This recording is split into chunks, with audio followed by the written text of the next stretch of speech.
తల్లిదండ్రులు ఏం చెయ్యలేదా? నీకోసం ఏం సంపాదించి పెట్టలేదా? ఆరోగ్యంగా ఉన్న నీ శరీరం ఎవరిచ్చారు? అందంగా ఉన్న నీ ముఖం ఎవరిచ్చారు? నీకన్ని తెలివితేటలు ఎక్కడి నుంచొచ్చాయి? నిన్ను ఎవరు చదివించారు? ఈరోజు నువ్వు సంపాదించుకుంటున్న ఆ జాబ్కి కారణం ఎవరు? నీ తల్లిదండ్రులు కాదా?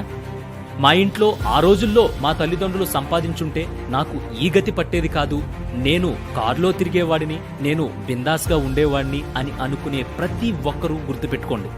ప్రతి తల్లిదండ్రులు వాళ్ళ బిడ్డలు దర్జాగా ఉండాలని కోరుకుంటారు. వాళ్ళ బిడ్డ కష్టపడకూడదని కోరుకుంటారు. ఎక్కడున్నా మహారాజులా ఉండాలని కోరుకుంటారు. వాళ్ళు తిన్నా తినకపోయినా మనకి కడుపు నిండా పెట్టి మన కడుపు నిండితే వాళ్ళ కడుపు నిండినట్టు మురిసిపోతారు. మనతో తిన్నామని అబద్ధం చెప్తారు. నీకేమివ్వలేదని నువ్వెలా చెబుతున్నావు? నీకు అందరికంటే నీ తల్లిదండ్రులు ఎక్కువే ఇచ్చారు. నీ రూపం, నీ తెలివితేటలు, నీ వాక్చాతుర్యం, నీ బలం, నీ అందం, నీ నడవడిక, ప్రస్తుతం నువ్వు అనుభవిస్తుంది ప్రతిదీ నీ తల్లిదండ్రులు నీకిచ్చిన ఆస్తే. అసలు అన్నిటికంటే నీకు వాళ్ళిచ్చిన జన్మ అతి గొప్ప అద్భుతమైన ఆస్తి. వాళ్ళు నీకు నేర్పిన అడుగులే ఇప్పుడు నీకోసం నువ్వు పయనిస్తున్న దారులు. అప్పుడు వాళ్ళు పెట్టిన గోరుముద్దలే ఇప్పుడు నువ్వు కష్టపడటానికి తోడ్పడుతున్న శక్తి. నువ్వు బాగుపడటానికి అవసరమయ్యే జ్ఞానం, గుణం, రూపం, లక్షణం అన్నీ నీ తల్లిదండ్రులు నీకిచ్చారు.